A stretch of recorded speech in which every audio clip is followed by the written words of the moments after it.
Well, Lynn, let's start with team news. You had a couple of injuries. How's Mark Sykes, first of all? Yeah, not great. It's probably the season done for him. So yeah, pulled his quad. So don't expect to see him for a while. Which is a real blow because when he's been fit and available for you, he's been a really key part of your team for this season. Yeah, gutted for him. He's gutted as well. I think you could see his performance level. Done terrifically well. Especially top end of the pitch, and he was quite key in some of the bits that we were doing. So big blow to lose him. I know he's gutted. We're obviously gutted, but it's part and parcel of it. We then have to make sure that we get around him, look after him, get him back right, and what it does do is then open the door for somebody else to have an opportunity. And you've got options there in that position, probably more attacking options and more defensive options. Does that give you flexibility in terms of looking at particular games and the way you want to set up? Yeah, it does. I think, and I credit to the lads. I think the staff, the way we work. I think when you look at it, we've got quite a few lads that can play numerous positions. Like George Tanner, Ross, Pringy, Hayden. Birdie's played low, played high. Knighty's done the same. I think it's a big strength for the lads, the group. We've got that flexibility, and it comes back to that where we have a kind of a structure, but you want players to feel free and own elements of it and play football ultimately. So yeah, we're fortunate in the position we've got. People that can fill numerous slots. And I know that you're not going to give me any team news or anything like that, but you've played George Earthy there in the past. Given his form where you're playing him at the moment, is that something you would even think about, or do you just want to leave him playing where he's playing well? I think everything's on the table. I think it's about picking a team and to win a game, and that means putting different plans, different decisions on people that are performing in well in certain areas. I think that there's so many factors that go into it. I think the biggest bit is us controlling us, our identity, the way we want to play, the way we want to get success, and of course then there's an element of we show a huge amount of respect to the opposition and understand what they try to do. But yeah, I think there's a huge number of factors that go into picking a team. Okay. The other one was obviously Max rocked his ankle a little bit. How's he doing? Yeah, he's not trained all week. So yeah, that pitch was dangerous. We flagged it. I think you saw the linesman at the end. There was a real rut on the edge of it where the grass met the Astros, so it's quite dangerous. He went over on it. Got through the game. Not trained all week, but hopefully he'll be okay for tomorrow. Is that still very much the hope? Because that's the one position where most clubs don't have lots of extra cover. Yeah, he came through this morning. Okay, he did a bit this morning, a little bit, not a lot. So you have to see how he responds to that, and then obviously we'll make a decision today. I don't think there's anything you could do anyway in terms of bringing other people in. So you'd have to go with what you've got in the group. Yeah. And does that not worry you? But you've got Stefan, who has obviously got a lot of quality, but hasn't had a lot of games in the last couple of years. Yeah, Steph trained really well. Played in the 21s. I was down there watching it on Monday to see how he got on. That's when I was we're in that situation until it has to happen. We deal with it. It's the same as we hadn't planned for Sykesy to drop out in the warm up, but things happen in life. They get thrown at you. You have to kind of roll with it. We plan everything. We're prepared. We've done all the work. We control what we can, and there's bits along the way that you can't, and you then have to be reactive. So, and then in those moments, it's about staying calm, staying together, staying focused, and we'll see. And obviously nobody wants to miss any players, but given the way you've been performing for now, a couple of months or so, there must be that sort of confidence within the group. It's like, yes, that's a blow, but let's keep going. Yeah, we've needed the whole squad all season. I actually had a look at the other day, the number of appearances and the lads, and everybody in the squad's contributed a really valuable amount. I think that's the bit. There's not been like token appearances or when you look at it, I think the whole squad's played a massive part of it. And we've had numerous injuries over the course of the season to different people. When that's happened, other people, as you mentioned George earlier, stepping in and playing wing back. Norwich away did a fantastic job. We've needed everybody to do that, and we'll need everybody in the next 4 games to make sure they're in just in the best headspace. And naturally, when you're performing well, we've got ourselves into a good position. The lads are in a good spot, and it's turning up and doing what we've been doing for the last few months. Trying to replicate that tomorrow. Yeah. And actually, I was looking at the league as a whole, and I think certainly out of the top teams, the sort of top dozen or so, you've used a lot fewer than a lot of those squads. So you knew you were going to have a relatively small squad, and it's I guess it's a blessing and a curse in that you have got that game time into all of them, but 3 or 4 injuries can make it look different. Definitely. Like I said, we obviously had a challenge in January, and then the result of that is we've run the second half of the season with a real tight squad, which, as you say, you look at a group of lads, they're all in on it, they're all together, they're all backing each other up. They all know they're quite close to it, which I think is also important. And then of course the knock-on effect of that is that you run the risk from an injury perspective. So we have to we're managing them at the minute in terms of training. You know, just doing what we need to. You know, you're not chasing anything now because most of the lads are in. You know, it's about freshness coming into tomorrow. So we're looking after a few. We're pushing a few. Everyone's kind of getting what they need individually and making sure that everyone's ready to go when needed. And the old sort of cliche is very much about Easter being potentially pivotal. Half your games in the next 3-4 days. It certainly looks like you've got yourself into a position where you can do yourself a huge amount of good by the end of Easter Monday. Yeah, but nothing that we decided, right? I think that's the key bit. I think we kind of had that mantra of game to game. Of course, we know the importance of it, but you know, if we hadn't valued the first 42 that we've played so far this season, we wouldn't be where we're at. So it's worked well for us to this point of concentrating game to game, and it's ultimately where we're at after 46. So we know it's a heavy weekend. We know we look forward to playing at home again tomorrow, where atmosphere's been fantastic recently. We've really enjoyed playing, so we need to look forward to that one, and ultimately once we've done that, then get ready for the next one. Yeah, and you've had a succession of the sort of teams around you come and visit you in recent weeks, and largely it's been going pretty well, continuing that obviously against what looks a pretty good Sunderland team. Yeah, strong team. You know, when you look at it, I think in a terrific position, right? I think had a fantastic season today. Done a terrific job there. So we know it's a really, really tough game. I will always repeat it. Everyone, you play at this level, the margins are so fine. That's why, again, of course, we'll show Sunderland the respect they deserve. We've done the work, we've done the prep, the lads are clear on what we're trying to do. And then it's, when you turn up, it's how do you manage the occasion. And I think that's the biggest bit. It's not about playing the occasion, it's focusing on us and our game and what we need to do and staying present in the moment and not focus too much on outcomes. I think that's the big bit. We have to turn up, willing to run, willing to be brave, playing with purpose, playing with aggression, all the things that I've spoken numerous times about over the course of the season. We have to turn up and do the best of that tomorrow. Does the fact that Sunderland is a potential opponent in a playoff, were you to get there, does that have any bearing on the way you look at this match? No. I thought that because realistically, until you get the points, there is so much excitement, but you know that you're going to have to get another win, 2 wins, whatever it turns out to be to get there. So that's your only priority, I assume. Yeah, it's very much that. I try not to look too far into the future. We plan, we do everything that we need to, but it becomes irrelevant if you don't take care of tomorrow. So for me, that's where the energy goes. We have to take care of business tomorrow in a tough game, and then after that we'll then do the same exactly like we have done for Luton on Monday, and we'll keep doing that until we're at the end of the 46 games or until we know anything different for definite, and then we'll make a decision, a plan off the back of that. Thank you very much. Thank you. Liam, I know your focus is on your group, but does it make it harder to prepare for Sunderland knowing they've made a couple of tweaks since they've put their playoff spot, kind of changed and rested players a bit? Does that change your approach at all? No, our principles are quite consistent. We make certain tweaks depending on certain things oppositions do, but we're looking for trends and behaviours more than exactly what they do, because we done the work and didn't expect West Brom to play a diamond, and they did. So if you put all your energy into what the opposition do and setting up to stop them, I think if they change it, you're then in a bit of trouble. So our whole thing's always been around, we give the lads enough for the opposition and what they do and how they try to set up, but the biggest bit will always then be how do we get success, how do we press, how do we block, how do we take care of the ball, how do we play with real purpose, what spaces can we hurt, and then ultimately the second the whistle starts, and this is probably the key bit for us, we have a huge amount of belief, trust, confidence in the players because of how we've worked to go and make good decisions. So we go really hard after the lads in terms of being brave with decisions, and understand what pictures they're looking for and how do they problem solve them in game. When it's a packed house, and the atmosphere's been like it has, the lads can't hear me. So it's then we've done a lot of work on them solving problems, communicating on the pitch, and solving problems that get put forward to them.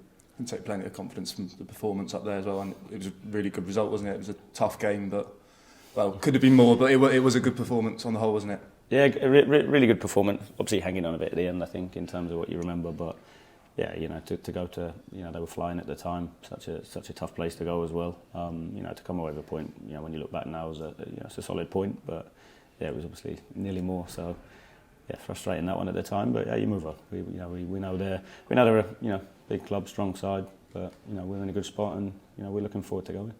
In general, Steph's performance on Monday, I was there. I thought he did really well considering he's not played loads of football. Did he play partly because Max was a doubt, or was he always going to play in the 21s anyway? Yeah, he's played numerous games this year, Steph. Sorry, if you look across the course of the season, it's not the first time he's played, so it's not a reaction off the back of it. I think he You know, he's asked to play before. He wants to play. That's why you say he's not played football. He trains hard every day with Pat, and he's played, you know, numerous 21s games. So, okay, I get it. The stage is different, but ultimately you take the stage away, and football's football. Right? I think I get to see him every day. Attitude's terrific. So, yeah. And obviously, you'd like Max to be fit, but there's a real opportunity for him if he does get a game as well. Fair. It's a real opportunity for Steph to. Yeah, well, we're seeing that. Talking hypotheticals, we'll see. Just on team news in general, Scott Twine, did he come through his little cameo okay on? Yeah, he felt fine. Managed him at the start of the week. He's trained the last few days, so yeah, he came through it. So yeah, I'm sure he'll be ready to have some impact. And just Josh Campbell-Slow, I know after Millwall you mentioned it was a bit of a strange injury. I just wonder if there's any sort of update on his. He's been training fully this week as well. Trained today, looked good. So he's a big plus to have him back as well. Is Harry Cornick fit at the moment? Has it been tactical? He's not fit. Has he got an injury? Yeah. He pulled his hamstring in training, striking the ball. So yeah, he's touch and go by the end of the season. It's real tight, but he's not a million miles away. You mentioned the crowd at home this season. That unity that's come between the players and fans, every player we've spoken to has mentioned it. How big a factor has that been in those home performances and on the road this season? That's been huge. It's been huge. I think, like I say, and credit both ends, right? I get the frustration when we joined, and you know what you know, the fans, you know, in terms of the frustration of where things have been. And all I could do and all the lads could do is try and, you know, get them on board, get them behind. And the way you do that is by the way you perform, the way you play, and the results you get. So we were quite clear we'd have to, you know, earn the fans. And I think the lads have done a terrific job over the course of the season doing that. And now I think, you know, it's twofold, right? You want the lads to turn up and be excited to play at home, which we are. We can't wait to, you know, to get going again tomorrow. And, you know, I think the fans are excited to come and get behind us. And I think if you can create that environment where the lads are a little bit off it, the fans get behind them and not be, you know, not have to wait for something good in the game to happen to get behind it. If the fans, like they have done recently, have been outstanding at turning up, and you know, like I said, they've got us through games recently, which, you know, when you're up against it or you're not quite playing well, which will happen because the boys are human. You know, the fans have played a huge part in, you know, giving us that extra lift to go again. You know, you saw it in the West Brom game, which was obviously hugely special. Watford, you saw it again as well, and they play such a huge part, and they've been fantastic, to be fair. So we want to keep that. We want to, you know, keep building on it. I think that's the exciting bit. The progress is there for everybody to see. So yeah, it's you know, let's replicate it tomorrow. Let's give absolutely everything. Just wanted to ask you a bit about Max Bird, because I think he's almost kind of slipped under the radar, as we've spoken so much about Jason Knight, George Earthy, the way they've been playing in the field. It's hard to believe he's made the step up this season, the way he's been playing. How impressed have you been with his performances this season? Yeah, Birdie's done really well. I think he's been key as well. I think if you look, like I say, he's played higher, he's played lower. You know, when Joe was injured for a bit, he was deeper. Then, you know, we've changed things around quite a bit in the middle, and you have to, I think, with the demands of the game physically. And he's done brilliantly, Birdie. It's, you know, when you look at his, you know, the number of games he's started, he's right up there in the group. He's you know, he's a terrific footballer. I'm tough on him, I'm hard on him. He should have more goals and assists, which he won't be surprised me saying that. And I know they're the bits now. But I think because he's such a top pro, top lad, he's desperate to get better. You know, you can be tough on him, and yeah, he's really honest with himself. So you can actually then cut through all of that and then look at video that, right, this is the moment. How do we do this? How do we work on that, etc. And he laps it up, to be fair. So he's you know, he's had a first year at the club. He's been terrific. You know, and he's one that, you know, I'm sure will only get better over time. Is that the next step, do you think? Goals, because he's such a good footballer. It's almost hard to believe he's not scored more, because when he does shoot, he always looks dangerous. Yeah, and I see him in training every day. I think that's the big bit. He's technically so good. You know, and I think back to some of the games where he's had some decent chances, and they all tend to be in the same position. So again, I think that's the bit. It's not just going out and doing shooting. It's, you know, being real specific with the area of the pitch that you do it on and the types of finishing he, you know, repeatedly gets. How do you look at a video? How do you then replicate a session where it's, you know, the same type of finish that he keeps getting at the minute? And that's the big bit for him. I think, you know, when you look at it, he should, you know, for me, he should be on a lot more than he is, because his quality is that good. Just finally for me, this is a bit unrelated to Saturday, but the shortlist for Manager of the Year came out yesterday, and there was a lot of Bristol City fans and other teams' fans bringing up your name, saying that you should be on there. I know your character, that you're not going to be bothered by like an individual accolade, but it must be a source of pride that, you know, you have really united the fan base here. It's not always been the easiest journey in your time here. No, it is what it is. I'll keep doing my job here to the best I can. I'm really enjoying it. You know, the fans have been great to me. We're in a good spot. I think that's the biggest bit. If that's the noise externally, great. I don't read any or see any of it. I turn up and do the best I can here every day. Give the lads absolutely everything they can to go and perform, and and trying to give the fans something to be excited by and something to get behind and enjoy watching. I think that's the biggest bit, and then you see that at the minute. I think that's the biggest bit in the world we live at. We're so focused on outcomes and the future and where we get to and journey. Live in the present a little bit. That's why I watched the Masters last week and really enjoyed. There's a photo I saw of McIlroy on the 18th and not one phone in the background. People actually living in the present, which for me is is the big bit. After 46, then let's see. But I think it's turn up and enjoy the game tomorrow. That's the big bit. Live in the present. Go and make the most of the opportunity and the time you've got. And it's very much about that. It's about creating memories. But yeah, it's been good so far. Just a couple from me then, Liam. You mentioned the fans, you mentioned that connection. Have you felt a bit of a shift in that, particularly over recent weeks? And obviously the results will obviously help that as well. Yeah, definitely. Last year was tough, I think, in terms of like the connection, which I understand. But I think it's an understanding how you don't come in and change something overnight. It takes time to build on things and to progress things and develop relationships. They don't just happen. So I was quite clear in the only way that you could get people on board is by delivering good work, and I think that's where you're never going to please everybody in this game. I think I'm quite clear on that there'll be lots of people that will be pleased with what we're doing. I'm sure there's still probably people out there that aren't pleased. I think ultimately the only things I can control are giving my best for the club, giving my best for the lads. Trying to make people proud of what we're doing, which I think we've done a good job of this season.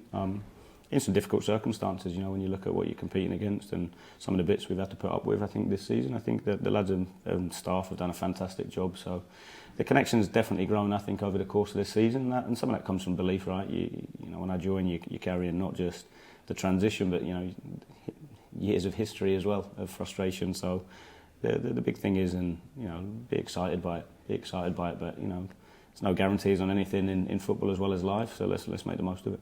And the last time out, obviously you're back at home tomorrow, the last time out at home was that phenomenal second goal from Hayden Roberts. Can you draw on an experience like that? And now the dust has settled on it, what was said in the aftermath of that moment? Feels forever ago now, because we had a training week and a game since. I think it's one of those, I think we've been on the other end, speaking of Sunderland, of losing points from that position. So to come away with 3, it's a fantastic memory, right, for everybody that was in the ground that night. The experience, the atmosphere there. We played a video from one of the broadcast channels, I think, in terms of just the noise when we scored and then the celebrations after it, just to show what it means to people.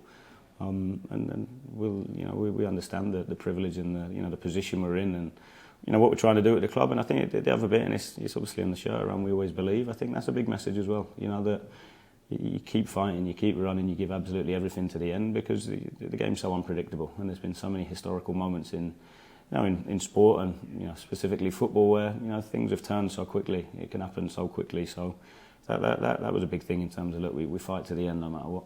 And you talk about that moment. The noise that night was phenomenal. Not heard anything like it at Ashton Gate for a very long time. Away from that, though, are you feeling the buzz that supporters are feeling as well? Because a lot of people will probably be contacting all of us and saying how they feel it's different this year. Do you feel that? Have you had any interactions with any supporters? Yeah, I see lots about when I'm out and about, to be fair, yeah.